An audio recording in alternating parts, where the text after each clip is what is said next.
ॐ सहना भवतु सहनौ भुनक्तु सह वीर्यं करवावहै तेजस्विनावधीतमस्तु मा विद्विषावहै। ॐ शान्ति शान्ति शान्तिः। ॐ पूर्णमदः पूर्णमिदं पूर्णात् पूर्णमुदच्यते पूर्णस्य पूर्णमादाय पूर्णमेवावशिष्यते। ॐ शान्ति शान्ति शान्तिः। श्रुतिस्मृतिपुराणानाम् आलयं करुणालयं नमामि भगवत्पादं शङ्करं लोकशङ्करं शङ्करं शङ्कराचार्यं केशवं बादरायणं सूत्रभाष्यकृतौ वन्दे भगवन्तौ पुनः पुनः। ईश्वरो गुरुरात्मेति मूर्तिभेदविभागिने व्योमवद्व्याप्तदेहाय दक्षिणामूर्तये। ॐ पार्थाय प्रतिबोधितां भगवता नारायणेन स्वयं व्यास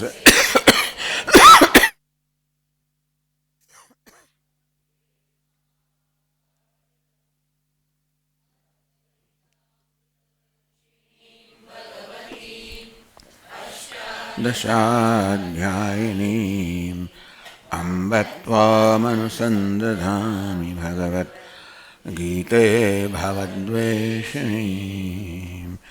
यं ब्रह्मा वरुणेन्द्ररुद्रमरुतः स्तुन्वन्ति दिव्यैस्तवैः वेदैः साङ्गपदक्रमोपनिषदैः गायन्ति यं सामगाः। ध्यानावस्थिततद्गतेन मनसा पश्यन्ति यं योगिनः यस्यान्तन्न विदुःसुरासुरगणाः देवाय तस्मै नमः।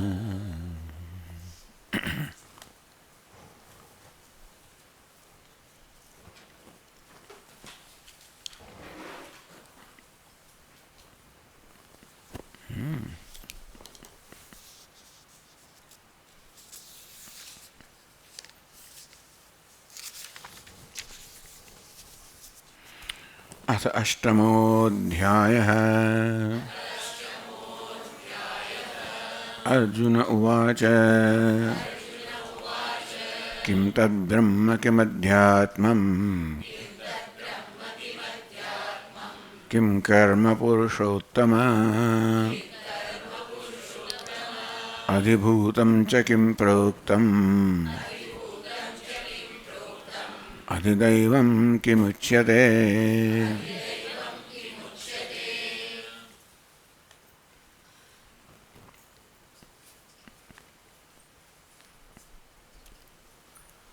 आ શ્લોકની અવતરણિકામાં ભાષ્યકાર કહે છે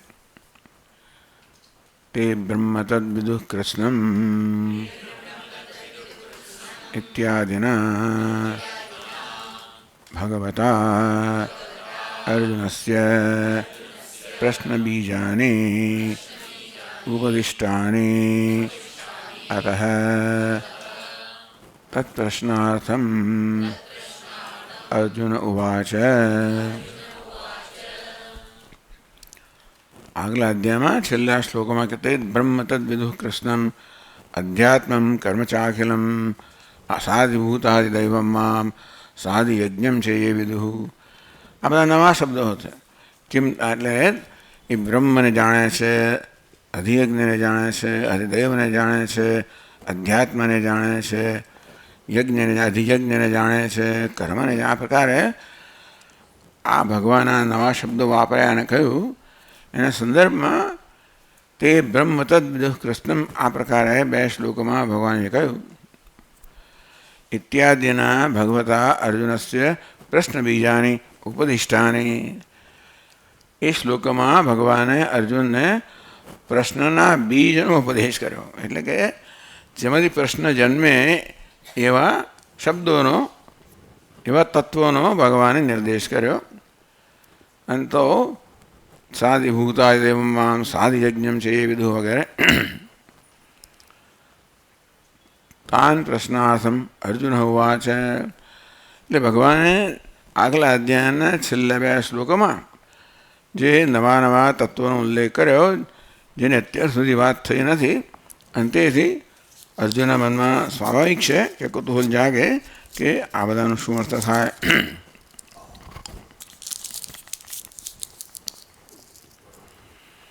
આનંદ એવી કહે છે, સપ્તમાધ્યાયંતે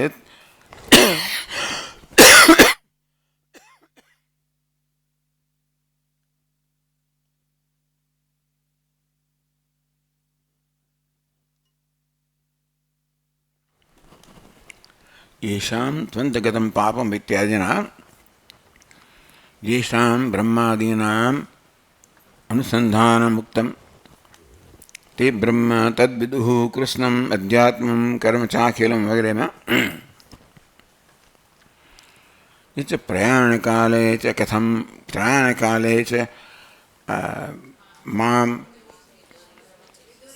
विदुर्युक्तचेतसः मां પ્રયાણ કાલે પણ એ યુક્ત ચેતસ એનું ચિત્ત આત્મામાં જોડાયેલું છે એવા એ લોકો મારી સભાનતા સાથે પ્રયાણ કરે છે.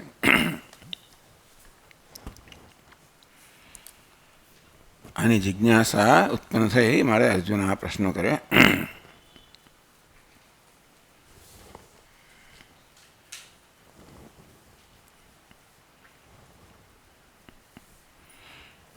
તે બ્રહ્મ તદ વિદુઃ કૃષ્ણમ.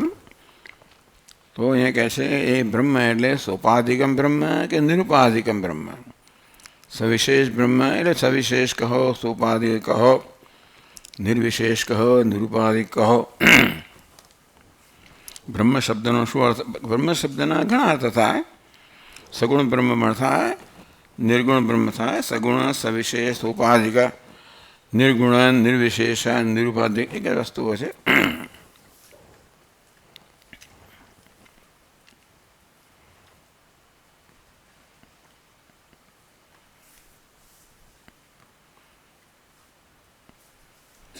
તો બીજા પ્રશ્ન ભગવાન હવે અધિયજ્ઞ કથમ કોત્ર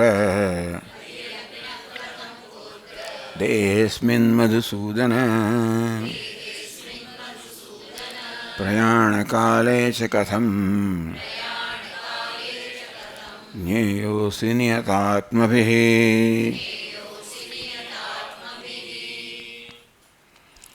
સાધિયજ્ઞમ ચ વગેરે ભગવાનના શબ્દોનો પ્રયોગ કર્યો એટલે આ બધા પ્રશ્નો અર્જુનને જન્મ્યા. કારણ કે આ બધા શબ્દો ભગવાને પહેલી જ વાર અહીંયા આગળ એમનો ઉલ્લેખ કર્યો.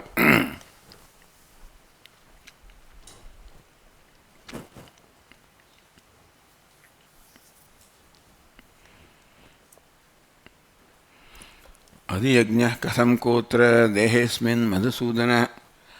હે મધુસૂદન, અસ્મિન દેહે, આ દેહમાં અધિયજ્ઞ એટલે યજ્ઞનું અધિષ્ઠાન દેવતા કોણ છે? અધિ એટલે અધિષ્ઠાન દેવતા એવો અર્થ કરવાનો નહીં આગળ. અધિ એટલે વાસ્તવમાં સપ્તમી અધિકરણ બતાવે છે. એટલે અધિયજ્ઞ એટલે યજ્ઞનો કોણ અધિકરણ અધિષ્ઠાન દેવતા છે. પ્રયાણ કાલે જ કથમ જ્ઞેયોસી નિયતાત્મભિઃ. નિયતાત્મભિઃ જેમણે પોતાના આત્માને ચિત્તને નિયત કર્યું છે, એકાગ્ર કર્યું છે આત્મામાં, એ કેવી રીતે પ્રયાણ કાલે, પ્રયાણ વખતે પણ કેવી રીતે આપની સભાનતા જાળવી રાખે છે. પ્રયાણ કાલે પણ એટલે આ બહુ મોટો પ્રશ્ન થયો. પ્રયાણ કાલે કથમ, ભગવાન જ્યારે મનુષ્યનું મૃત્યુ થઈ રહ્યું છે ત્યારે પણ નિયતાત્મભિઃ જેમણે પોતાના ચિત્તને આપનામાં એકાગ્ર કર્યું છે, એ કેવી રીતે આપની સભાનતા સાથે અહીંથી વિદાય લે છે. જાણીએ છીએ કે મૃત્યુ સમયે તો ઘણો સંઘર્ષ બધો હોય છે, અને તેથી આવી બધી વસ્તુઓ યાદ આવવી તો બહુ મુશ્કેલ છે. એટલે કે સમગ્ર જીવન દરમિયાન જેણે આ પ્રકારનું ચિંતન કર્યું હોય, ધ્યાન કર્યું હોય, એ રીતે જેણે પોતાના મનને કેળવ્યું છે. કારણ કે પ્રયાણ કાલે કોઈ પ્રકારનો પ્રયત્ન થઈ શકે નહીં. પ્રયત્ન વગર જે વસ્તુ યાદ આવે એ ત્યારે યાદ આવે જ્યારે પ્રયત્નપૂર્વક એને સદા યાદ કરવામાં આવી હોય. એમ કરતાં કરતાં એ મનનો સ્વભાવ જ થઈ ગયો હોય. તો આવી રીતે ભગવાનનું ચિંતન કરવું એનો સ્વભાવ થઈ ગયો છે. એને જ પ્રયાણ કાલે ભગવાનની આ સ્મરણ થાય. એ કેમ થાય એ પ્રશ્ન છે અર્જુનનો.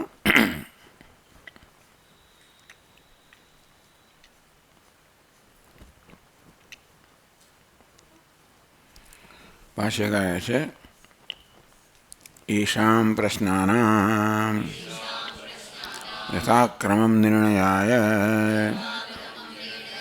શ્રી ભગવાન ઉવાચ અક્ષરમિતિ. ઈશામ પ્રશ્નાનામ યથાક્રમમ, જે ક્રમમાં અર્જુને પ્રશ્નો કર્યા એ જ ક્રમમાં ભગવાન ઉત્તર આપે છે. નિયમ નથી કે ક્રમ ઉત્તર આપવો જોઈએ, પણ અહીં ભગવાને જે ક્રમમાં અર્જુને પ્રશ્ન કર્યા એ જ ક્રમમાં ઉત્તર આપ્યો.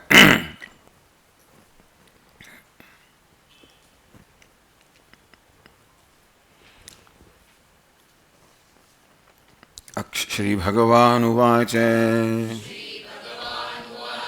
અક્ષરમ બ્રહ્મ પરમં સ્વભાવોધ્યાત્મમુચ્યતે ભૂતભાવોદ્ભવકરઃ વિસર્ગઃ કર્મ સંજ્ઞિતઃ.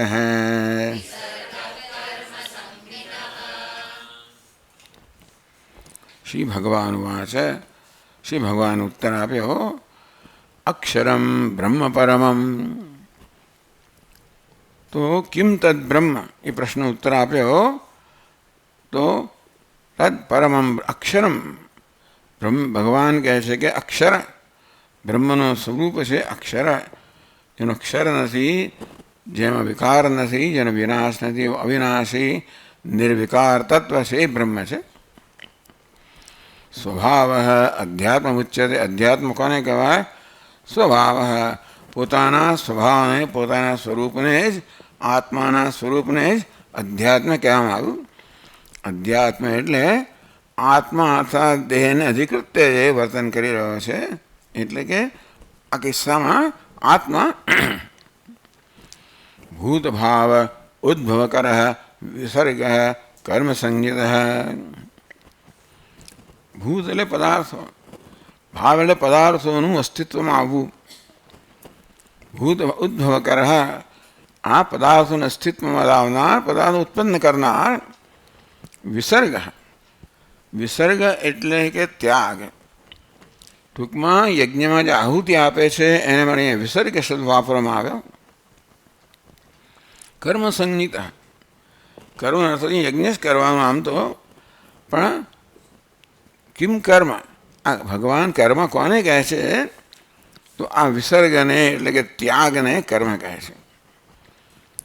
કર્મ કહો, યજ્ઞમાં કહો, એમાં આહુતિ સૌથી મહત્વનો અંગ છે. દેવતાને ઉદ્દેશ્ય જે દ્રવ્યનો ત્યાગ થાય છે એને આહુતિ કહેવામાં આવે. અને સૌથી મહત્વનું એ જેમાં વૈદિક કાળમાં સૌથી મહત્વનું કર્મ યજ્ઞ હતું. એટલે યજ્ઞ દ્વારા દેવતાઓને પ્રસન્ન કરવામાં આવે અને પ્રસન્ન થઈને દેવતાઓ આપણી ઈચ્છિત વસ્તુ આપે. એ પ્રકારે સમગ્ર જગતનું રક્ષણ થાય. આ દેવતાઓ પ્રસન્ન થઈને આપણને જીવ આપે, સાથે સાથે જગતનું પણ રક્ષણ થાય. એટલે દેવતાઓને પ્રસન્ન કરવા મહત્વનું હતું. અને યજ્ઞ હતો જે જેમાં આહુતિ આપવામાં આવે છે, એ યજ્ઞ એ દેવતાઓને પ્રસન્ન કરવાનું સાધન હતું.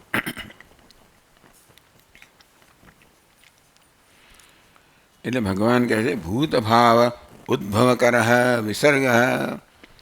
વિસર્ગ અર્થાત જે આહુતિ ત્યાગ એટલે કે જે આહુતિ આપવામાં આવે છે એ શું કરે છે? એ સમગ્ર જગતની ઉત્પત્તિ માટે જવાબદાર છે. એટલે અહીંયા વૈદિક કાળમાં અથવા અહીંયા એ પ્રકારનો સિદ્ધાંત છે કે આ જગતના પદાર્થોને ઉદ્ભવ કરવા માટે, પદાર્થોને વ્યક્ત કરવા માટે આમ તો કશી વસ્તુ નવી સર્જાતી નથી, અવ્યક્ત હતી એ જ વ્યક્ત થાય છે. છતાં પણ આ જગતના જે પદાર્થો છે બધાને ઉત્પન્ન કરવા માટે કયું સાધન છે? તો વિસર્ગ અર્થાત જે આહુતિ આપવામાં આવે છે એને જ કર્મ કહેવામાં આવે છે. કિમ કર્મ? ભગવાન કર્મ કોને કહેવાય? વિસર્ગ, કર્મ સંયત. એ વિસર્ગ કહો, આહુતિ કહો, ત્યાગ કહો, દેવતાઓને છે ને દેવતાઓને પ્રસન્ન કરવા માટે એમને જે સમર્પણ કરવામાં આવે છે એ ક્રિયાને કર્મ કહેવામાં આવી. આમ તો કોઈ પણ ઇન્દ્રિયોની કોઈ પણ પ્રકારની પ્રવૃત્તિને કર્મ કહી શકાય. ભાઈ કર્મ શબ્દનો અર્થ વૈદિક કર્મ કહેવામાં આવ્યું, જેથી આપણા સિદ્ધાંત પ્રમાણે સર્વ વસ્તુની ઉત્પત્તિ થાય છે આ દેવતાઓના પ્રસાદથી. તો આ કર્મ કહો, યજ્ઞ કહો, જેમાં આહુતિ દ્વારા દેવતાઓને પ્રસન્ન કરવામાં આવે છે. આ કહેશે આગળ વાત કે ભાઈ અગ્નૌ પ્રાસ્તાહુતિ સમ્યક આદિત્યમ ઉપતિષ્ઠતે આદિત્યાત જાયતે વૃષ્ટિ તસ્માદન્નમ તતઃ પ્રજા. એટલે આપણે જે આહુતિ આપીએ છીએ એની સૂક્ષ્મ અસર જાય છે બધી સૂર્યમાં, હિરણ્ય ગર્ભમાં એકત્રિત થાય છે. હિરણ્ય ગર્ભ કહો જે સૂર્યનું પ્રતીક છે એ કર્મફલદાતા છે. જે કે કર્મ કરવામાં આવે યજ્ઞ યાગાદિરૂપ, જેમાં આહુતિ આપવામાં આવે છે. અગ્નૌ પ્રાસ્તા આહુતિ સમ્યક આદિત્યમ ઉપતિષ્ઠતે. આજે અહીંયા આહુતિ આપવામાં આવે છે સૂક્ષ્મ રીતે એ આદિત્યમાં, હિરણ્ય ગર્ભમાં એકત્રિત થાય છે. આદિત્યા જાયતે વૃષ્ટિ. આદિત્યને કારણે વૃષ્ટિ એટલે કે વરસાદ થાય છે, તેમાંથી અન્ન, એમાંથી પ્રજા. આપણે જાણીએ વસ્તુ છે એ શ્લોકમાં ત્યાં વ્યક્ત કરવામાં આવી. એટલે આ જે વિસર્ગ છે, આહુતિ છે, એ છેવટે હિરણ્ય ગર્ભ કહો, સૂર્ય કહો, સૂક્ષ્મ અસર ત્યાં આગળ બધી એકત્રિત થાય છે. એ કર્મ ફલદાતા છે. આ કર્મનું ફળ એ આપે છે આપણને. તો ભાષ્યકાર કહે છે અક્ષરમ બ્રહ્મ પરમમ એ સમજાવે છે.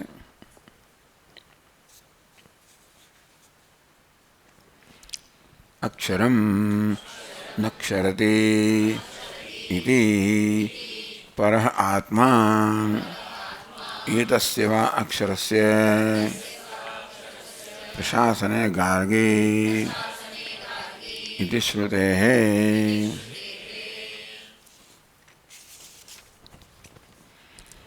અક્ષરમ નક્ષરતે ઇતિ અક્ષરમ. જેમ અક્ષર નથી, જેનો વિનાશ નથી, જેમાં ક્ષય, જેનો ક્ષય થતો નથી, ક્ષય રહિત છે, તેથી વિનાશ રહિત છે, અને તેથી જે નિર્વિકાર છે એને આપણે અક્ષર શબ્દ વાપરવામાં આવ્યો. આ અક્ષર મુંડકોપનિષદમાં પણ બ્રહ્મ માટે અક્ષર ત્યાં શબ્દનો પ્રયોગ થયો છે. અન્યત્ર પણ બૃહદારણ્યક ઉપનિષદમાં જે ભાષ્યકારે કહ્યું. એટલે પર આત્મા, પરમાત્માને અક્ષર કહેવામાં આવ્યો. એતસ્યવા અક્ષરસ્ય પ્રશાસને ગાર્ગી ઇતિ શ્રુતે. બૃહદારણ્યકોપનિષદમાં આ વાક્ય કહેવામાં આવ્યું કે ગાર્ગી, યાજ્ઞવલ્ક્ય ગાર્ગીને કહે, ગાર્ગી અક્ષર અર્થાત અવિનાશી પરમાત્માના પ્રશાસનમાં એની આજ્ઞાથી આ સૂર્ય, ચંદ્ર વગેરે બધા પોતપોતાની ગતિમાં છે. પૃથ્વી, બધા તારાઓ અને બધા ગ્રહો પોતપોતાની ગતિમાં છે. જળ એની ગતિથી વહે છે, કાળ એની ગતિથી વહે છે. આ બધું જગતની અંદર જે બધો નિયમ છે, જગતનો જે ઘટનાક્રમ છે, જે નિયમને આધારિત છે, એ એ રૂપમાં ભગવાન પ્રગટ, એમ કહેવાય જેની આજ્ઞાથી. તો એતસ્યવા અક્ષરસ્ય પ્રશાસને, હે ગાર્ગી, અક્ષર કહો અર્થાત અવિનાશી પરમાત્માની આજ્ઞાથી સૂર્ય ચંદ્ર વિદ્યુતે તિષ્ઠત, સૂર્ય ચંદ્ર પોતપોતાના સ્થાને ધારણ કરાયેલા છે, પૃથ્વીને સ્વર્ગ પોતપોતાના સ્થાને ધારણ કરાયેલા છે, કાળ પણ પોતાની ગતિ કરી રહ્યો છે. આમ જગતમાં જે બધી વસ્તુઓ વ્યવસ્થિત નિયમિત ચાલી રહી છે, એ નિયમિત પ્રમાણે વ્યવસ્થાનું કારણ છે ઈશ્વર, જે આ પ્રકારના ઓર્ડર અર્થાત આ પ્રકારના નિયમ રૂપે પ્રગટ થયેલો છે. હવે એ વાક્ય અહીંયા આગળ ઉદ્ધૃત કરવામાં આવ્યું. અક્ષર એટલે કારણ કે ત્યાં અક્ષર શબ્દનો ઉપયોગ થયો. એતસ્યવા અક્ષરસ્ય પ્રશાસને, અક્ષર એટલે અવિનાશી પરમાત્મા, અહીંયા પર આત્મા કહેવામાં આવ્યું. તો ન ક્ષરતી ઇતિ અક્ષર, કે અક્ષરમ, અક્ષર નથી, જેમાં વિકાર નથી, જેનો વિનાશ નથી, એને અક્ષર કહેવામાં આવ્યું. અને એના માટે ભાષ્યકાર કહે છે એતસ્ય વૈ અક્ષરસ્ય પ્રશાસને ગાર્ગી. ત્યાં યાજ્ઞવલ્ક્ય ઋષિ ગાર્ગીને કહે છે કે ગાર્ગી, અક્ષર અર્થાત અવિનાશી પરમાત્માની આજ્ઞાથી સૂર્ય ચંદ્ર વય કુદરતના બધા જ તત્વો પોતપોતાનું કાર્ય કરે છે. એ કોઈને જાણે કે સ્વતંત્રતા નથી. બધા જ આ મહાન તત્વો સૂર્ય ચંદ્ર વાયુ અગ્નિ અત્યંત શક્તિશાળી તત્વો પણ જાણે આજ્ઞાંકિત સેવક હોય એ પ્રકારે પોતપોતાનું કર્તવ્ય કરી રહ્યા છે. કોઈ ક્યારેય કર્તવ્યથી ચ્યુત થતું નથી. કોઈક દડો પૃથ્વીને થાય કે ચાલો જરાક આરામ કરું, સૂર્ય થાય એકાદ કલાક મોડો જવું, પાણી થાય આખી છેક 100 ડિગ્રી 50 ડિગ્રીએ ઉકળી જવું, આવી કોઈ સ્વતંત્રતા કોઈને નથી. એ જાણે, એવું લાગે જાણે કે આ બધા આજ્ઞાંકિત સેવકો છે અને કોઈ પ્રશાસન ન કરી રહ્યા હોય એમના પર, કોઈ દંડને એવું કઠોર એવું પણ કહેવામાં આવ્યું કે જેણે દંડ લઈને ઉભેલો છે ભગવાન. એટલે આ આત્માને પરમાત્માને માટે અક્ષર, અક્ષર એટલે પરમાત્મા. કોણ છે પરમાત્મા? જેના શાસનથી સમગ્ર જગત વ્યવસ્થિત રીતે ચાલી રહ્યું છે. પર આત્મા એટલે પરમાત્મા. હવે આ અહીંયા આગળ ઉદ્ધૃત અક્ષર શબ્દનો પ્રયોગ છે. એતસ્યવા અક્ષરસ્ય, પરમાત્મા એવી જાતનું ત્યાં બૃહદારણ્યકમાં એવું માની લઈએ આપણે, પણ ત્યાં અક્ષર શબ્દનો જ પ્રયોગ છે. અહીં અક્ષર કયું? અક્ષરમ બ્રહ્મ પરમમ. આ અક્ષર છે, પરમ બ્રહ્મ અક્ષર છે, અવિનાશી છે. એટલે ભાષ્યકાર આ ઉલ્લેખ ઉદ્ધૃત કરે છે કે અક્ષર એટલે પરમાત્મા એ તો સગુણ બ્રહ્મ છે. આમ તો જેના પ્રશાસનમાં સમગ્ર જગત નિયમિત કાર્ય કરી રહ્યું છે, એ તો શક્તિશાળી બ્રહ્મ છે, સગુણ બ્રહ્મ છે. એવું કયું? એ તો સેવા અક્ષર છે. અહીં અક્ષર શબ્દ તો નિર્વિશેષ બ્રહ્મના અર્થમાં વપરાયો છે. ન ક્ષરતી એ અક્ષર, કે અક્ષરમ, જેનો ક્ષર નથી, જેનો વિનાશ નથી, જેમાં પરિવર્તન નથી, જે નિર્વિશેષ છે. નિર્વિશેષ પરમાત્માના ચૈતન્યના અર્થમાં અક્ષર શબ્દનો પ્રયોગ થયો છે. પણ ભલે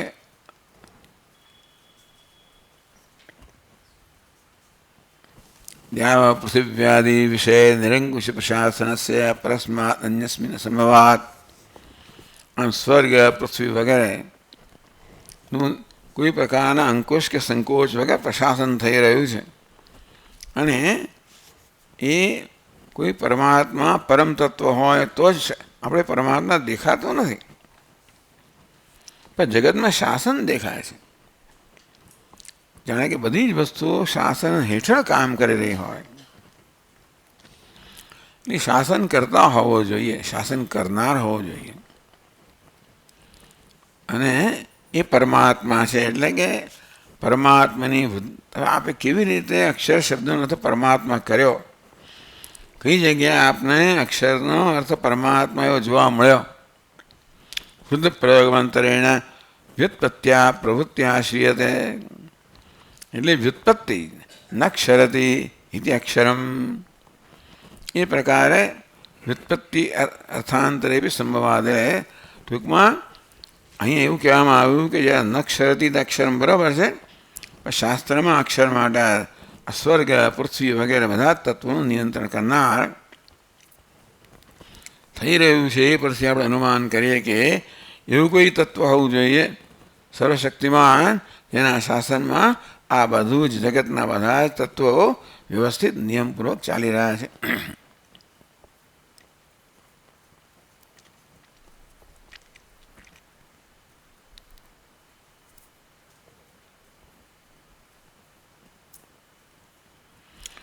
રૂઢિ યોગમ અપહરતી ઇતિ. નક્ષરતી ઇતિ અક્ષરમ કે અક્ષર એ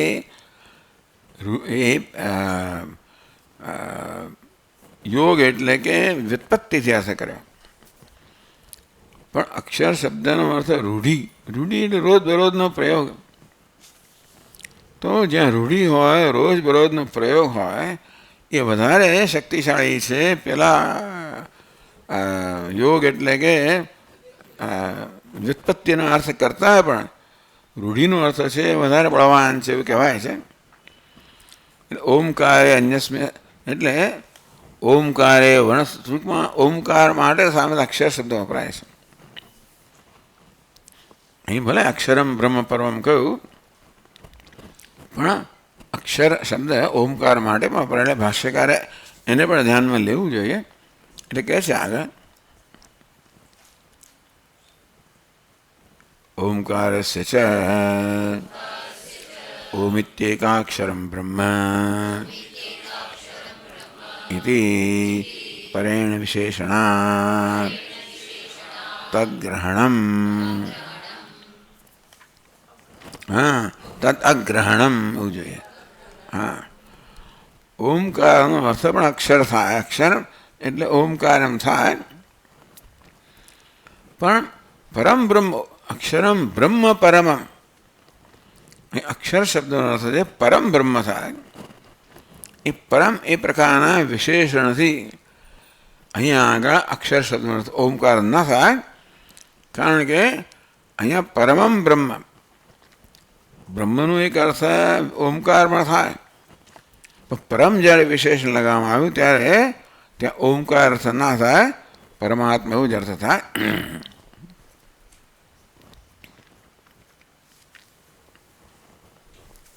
એટલે કહે છે, અમે વાંચી લીધું. ઓમકારસ્ય છે ઓમિતિ એકાક્ષરમ બ્રહ્મ ઇતિ પરેણ વિશેષણાત તદગ્રહણમ. એટલે અક્ષરમ બ્રહ્મ પરમમ એટલે આ પરમ વિશેષણ આવ્યું. એટલા માટે અક્ષર શબ્દનો અર્થ ઓમકાર ન થાય, અક્ષર શબ્દનો અર્થ પરમ બ્રહ્મ થાય. પરમમ ઇતિ ચ નિરતિશયે બ્રહ્મણે અક્ષરે ઉપપન્નતરમ વિશેષણમ. અક્ષરમ બ્રહ્મ પરમમ. પરમમ ઇતિ ચ નિરતિશયે બ્રહ્મણે. આમ અક્ષરમ બ્રહ્મ પરમમ શબ્દ વાપરવામાં આવ્યો.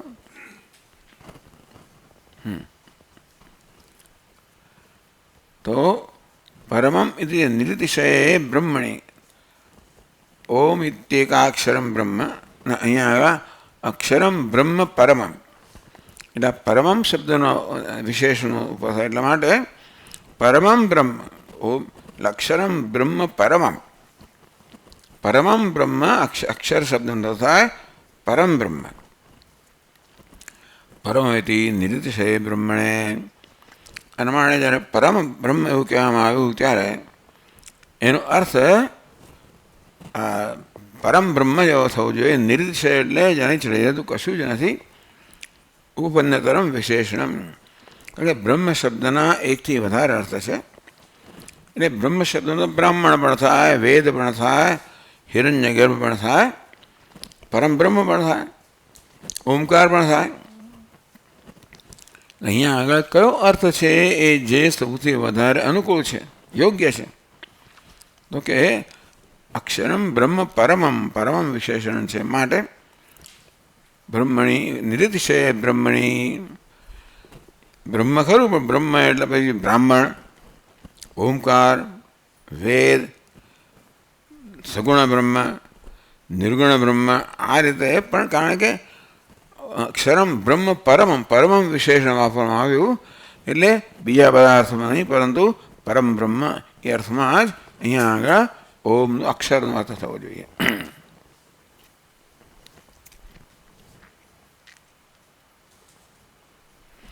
એટલે કિમ તદ બ્રહ્મ, એ બ્રહ્મનું શું સ્વરૂપ લક્ષણ છે? તો પહેલાં અહીંયા કહેવામાં આવ્યું અક્ષરમ બ્રહ્મ પરમમ. પછી કિમ તદ બ્રહ્મ, કિમ અધ્યાત્મ, અધ્યાત્મ એટલે આત્માનમ અધિકૃત્ય વર્તતે. તો હવે એ કહે છે તસ્યૈવ પરસ્ય બ્રહ્મણઃ પ્રતિદેહમ પ્રત્યેગાત્મભાવઃ સ્વભાવઃ, સ્વભાવ પોતાનો ભાવ, પોતાનું સ્વરૂપ.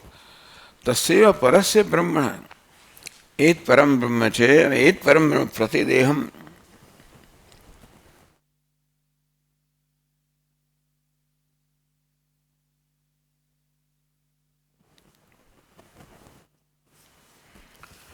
એ જ બ્રહ્મ પ્રત્યેક દેહમાં પણ વ્યક્ત થાય છે. એ જ પરમ બ્રહ્મ પ્રત્યેક દેહમાં, પ્રત્યેક ઉપાધિમાં આત્મરૂપે વ્યક્ત થાય છે. એટલે પ્રતિદેહમ પ્રત્યેગાત્મભાવ, એ જ પરમ બ્રહ્મ પ્રત્યેક ઉપાધિ અંદર પ્રત્યેગાત્મા રૂપે અંતરતમ, કારણ કે અચ્છા આત્માને પ્રત્યેગાત્મા એ પ્રકારનું વિશેષણ આપ્યું. કારણ કે આપણે આત્મા શબ્દ ઘણી વસ્તુ પણ વાપરતા હોય છે.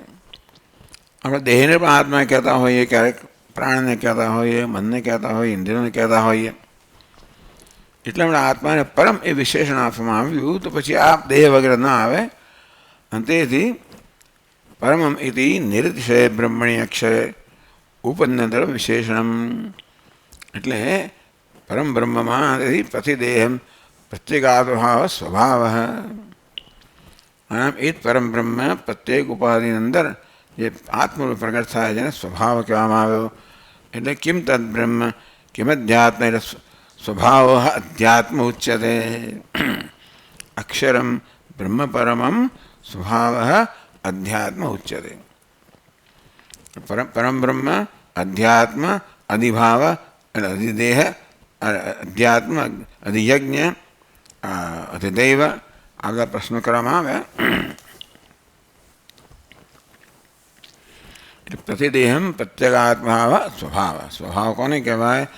પ્રત્યેક દેહની અંદર બ્રહ્મ આત્મરૂપ પ્રગટ થાય છે, એ જ મારો પોતાનો સ્વભાવ છે. પોતાનો સ્વભાવ કયો છે? આત્મા એ જ પરમ બ્રહ્મ છે. પરમ બ્રહ્મ પ્રત્યેક ઉપાધિમાં આત્મરૂપ પ્રગટ થાય છે. બહુ મોટી વાત આ એક જ શ્લોકની અંદર બધી કહી દેવામાં અહીંયા આગળ.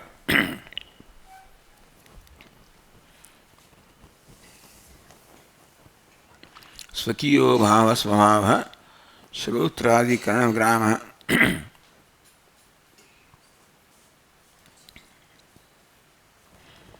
ક્યારેક ક્યારેક બીજી વસ્તુને પણ આવું સ્વભાવ કહેવામાં આવે. ક્યારેક આપણે ઇન્દ્રિયોને પણ આત્મા કહેતા હોઈએ, પ્રાણને આત્મા કહેતા હોઈએ, એ બધી વસ્તુઓ એટલે નહીં સ્વભાવ છે. એટલે સ્વભાવ એટલે ઉત્તમ ભાવ છે આપણો. તેથી પ્રત્યેક અંતરતમ જે આત્મા છે એ સ્વભાવ છે. સ્વભાવોધ્યાત્મુચ્યતે. આત્માનમ દેહમ અધિકૃત્ય પ્રત્યેગાત્મયા પ્રવૃત્તમ પરમાર્થ બ્રહ્માવસાનમ વસ્તુ સ્વભાવ અધ્યાત્મમ ઉચ્યતે. અધ્યાત્મ શબ્દેન અભિધીયતે.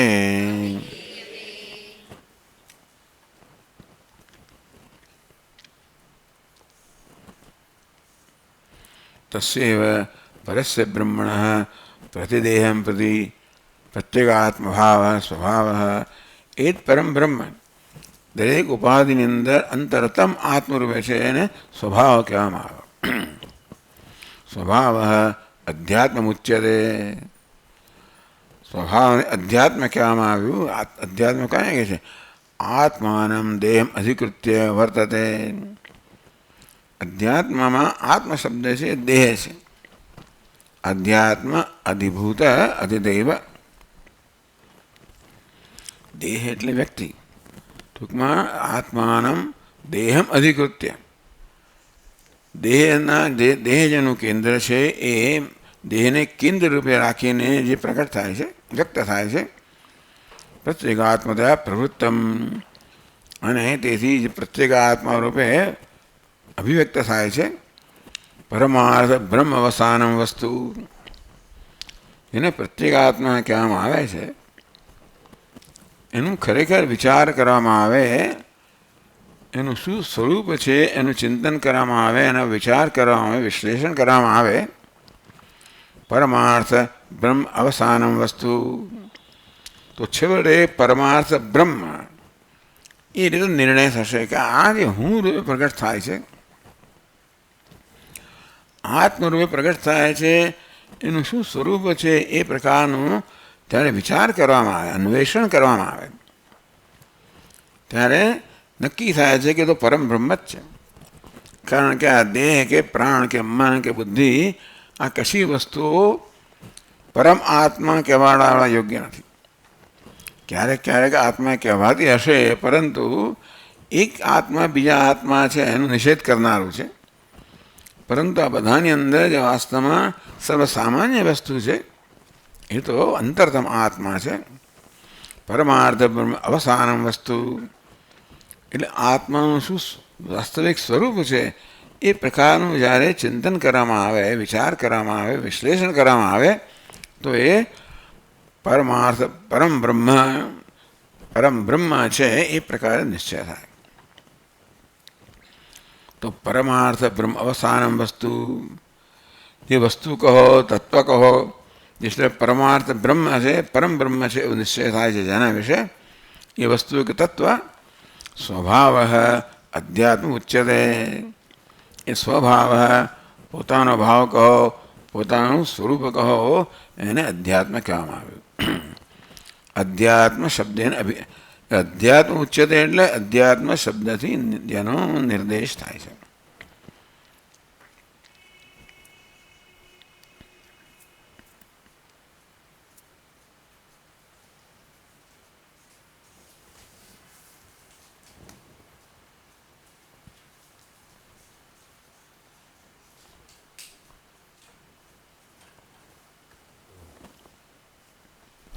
પછી આગળ કહે છે ભૂતભાવોદ્ભવકર ભૂતાનામ ભાવ ભૂતભાવ તસ્ય ઉદ્ભવ ભૂતભાવોદ્ભવ તમ કરોતિ ઇતિ ભૂતભાવોત્કર ભૂતભાવોદ્ભવકર ભૂતવસ્તુત્પત્તિકર ઇત્યર્થઃ. ભૂતભાવોદ્ભવકર વિસર્ગ કર્મ સંજ્ઞિત. ભૂત એટલે પદાર્થો, ભૂત પંચમહાભૂત. ઉદ્ભવ એમનો ઉદ્ભવ કરનાર. ભૂતભાવ એટલે છે તો ખરા અવ્યક્ત રૂપમાં. એ ભૂત જ્યારે અવ્યક્ત થાય ત્યારે એ છે એ પ્રકારે આપણા જ્ઞાન થાય. એટલે ભૂતનું પંચમહાભૂતનું હોવાપણું ભૂત ઉદ્ભવ કરા. એ ભૂતના પંચમહાભૂતના હોવાપણાનો ઉદ્ભવ કરનાર જે છે એ વિસર્ગ, એ ત્યાગ છે, આહુતિ છે, એને કર્મ કહેવામાં આવ્યું. એટલે ટૂંકમાં યજ્ઞમાં જે આહુતિ આપવામાં આવે છે એમાંથી જ આ બધા પંચમહાભૂત અને સમગ્ર જગત ઉત્પન્ન થાય છે એવું આ વેદાંત શાસ્ત્રનું માનવું છે.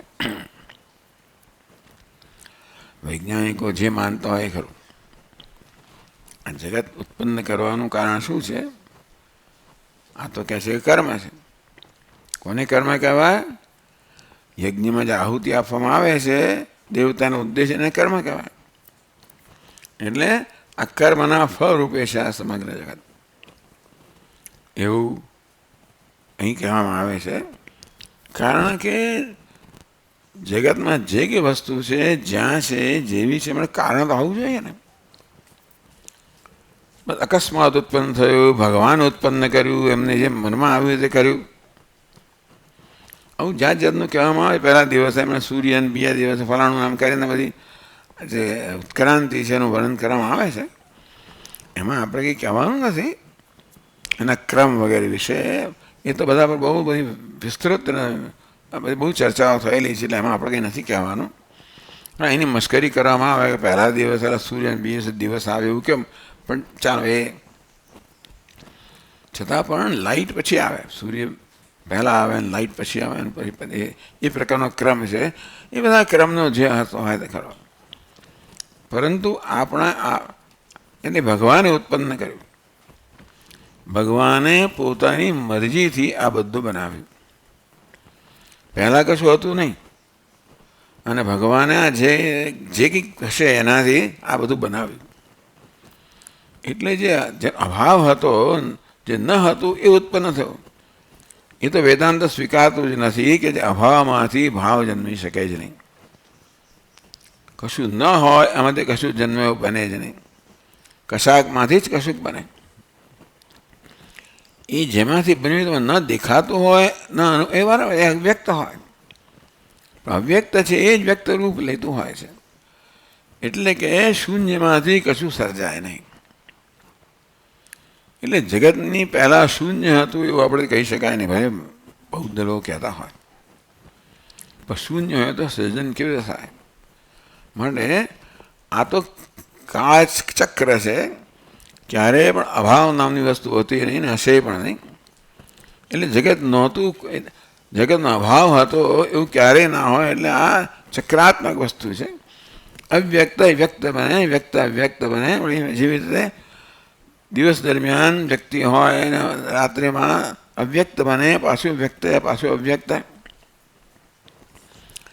એ પ્રકારે ચક્રાત્મક કે સાયકલિક આ બધી પ્રક્રિયાઓ છે.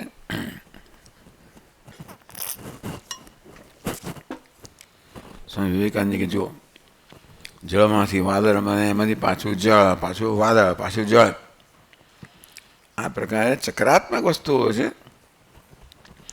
અને આ પ્રકારનો જ કર્મ છે જગતનો. એ કર્મ પછી કદાચ આપણે ન સમજાને શોધી કાઢવાનું છે. પણ કશુંક હોય એમાંથી જ કશુંક બને.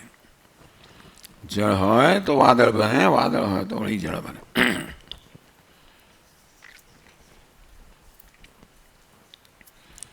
એટલે ભૂત ભાવસ્ય ઉદ્ભવ ભૂત ભાવોદ્ભવ. એટલે ભૂતાનામ ભાવ ભૂત ભાવ. ભૂત કહો, પંચમહાભૂત કહો, પદાર્થ કહો, એનું હવાપણું, એને હવાપણાને જે પ્રગટ કરે, જન્મ આવે છે. ભૂતને જન્મ આવતો નથી, પરંતુ ભૂતના હવાપણાને જન્મ આવે છે. હવાપણું હતું જ, પણ અવ્યક્તમાંથી વ્યક્ત થાય છે. એને માટે કંઈક કારણ જોઈએ. કર્મ એનું કારણ છે. જે કર્મ કરો એમાં જે અવ્યક્ત હતું એ જ વ્યક્ત થાય. તો રોટલી બનાવવા માટે લોટ તો જોઈએ, એના માટે આ લોહો જોઈએ, એના માટે લોટ જોઈએ. કાંઈ કશાક ન હોય એમાંથી કંઈ ઉત્પન્ન થયું બનતું જ નથી ક્યારે. ભૂત વસ્તુ ઉત્પત્તિ કરાય ત્યારે એટલે અક્ષરમ બ્રહ્મ પરમમ સ્વભાવ અધ્યાત્મ ઉચ્યતે ભૂતભાવોદ્ભવકર વિસર્ગ કર્મ સંહિત. વિસર્ગ શું છે? કે છે વિસર્ગ વિસર્જનમ દેવતોદ્દેશેન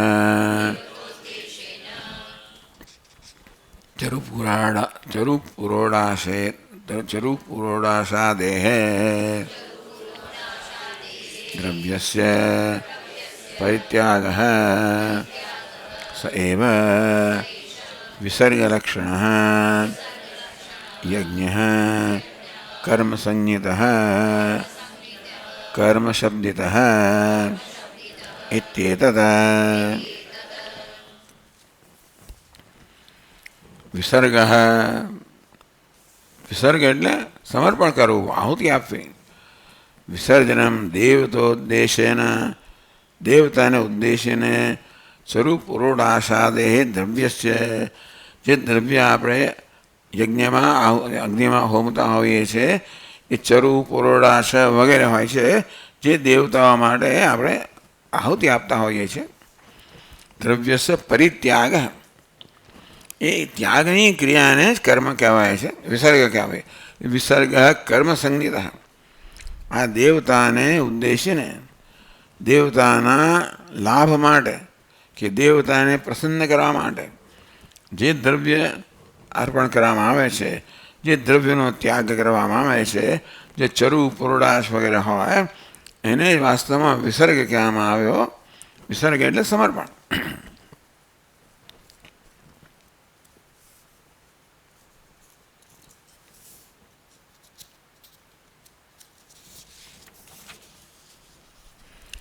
વિસર્ગ લક્ષણ યજ્ઞ.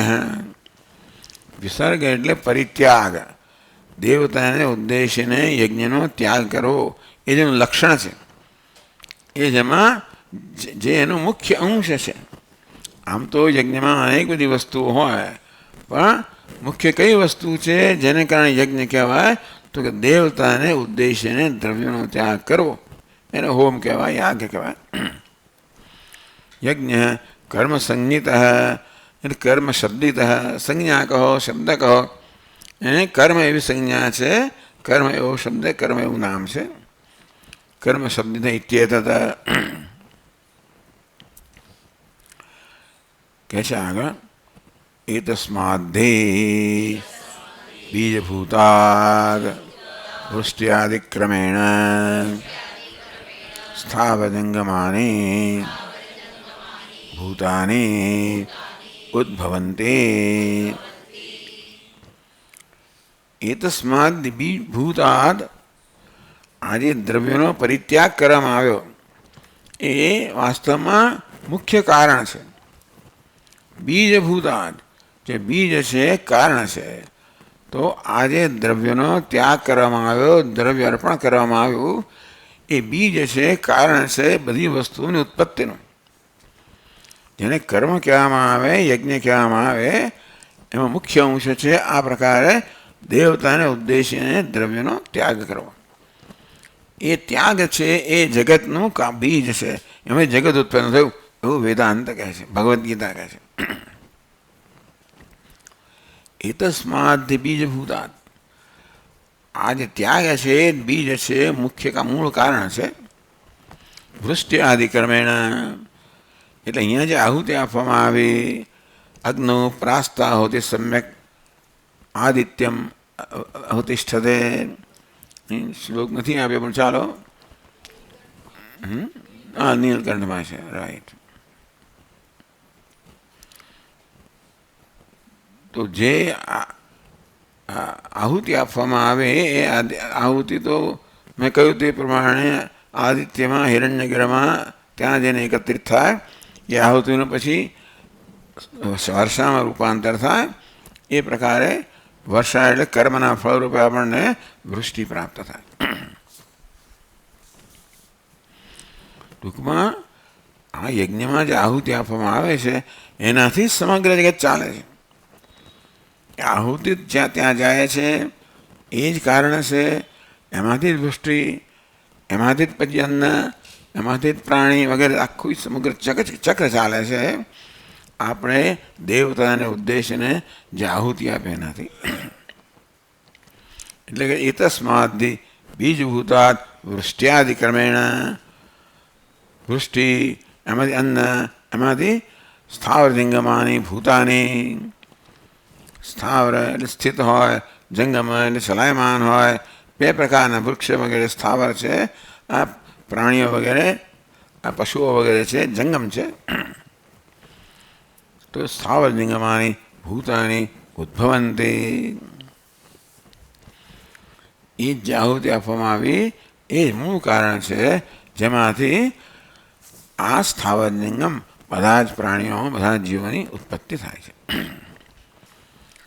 આ પ્રકારે અક્ષરમ બ્રહ્મ પરમમ સ્વભાવોધ્યાત્મ ઉચ્યતે ભૂતભાવોદ્ભવકર વિસર્ગ કર્મ સંગીત. આટલું ભાષ્યકારે સમજાવ્યું. પછી આપણે આગળ જોઈશું. ઓમ પૂર્ણમદ પૂર્ણમિદમ પૂર્ણાત પૂર્ણમુદચ્યતે પૂર્ણસ્ય પૂર્ણમાદાય પૂર્ણમેવાવશિષ્યતે. ઓમ શાંતિ શાંતિ શાંતિ. શંકરમ શંકરાચાર્યમ કેશવમ બાદરાયણમ સૂત્રભાષ્યકૃતૌ વંદે ભગવन्तौ પુનઃ પુનઃ. ઈશ્વરો ગુરુરાત્મેતિ મૂર્તિભેદવિભાગિને વ્યોમવદ્વ્યાપ્તદેહાય દક્ષિણામૂર્તયે. ઓમ શાંતિ શાંતિ શાંતિ. હરિ ઓમ. શ્રી ગુરુભ્યો નમઃ. હરિ ઓમ.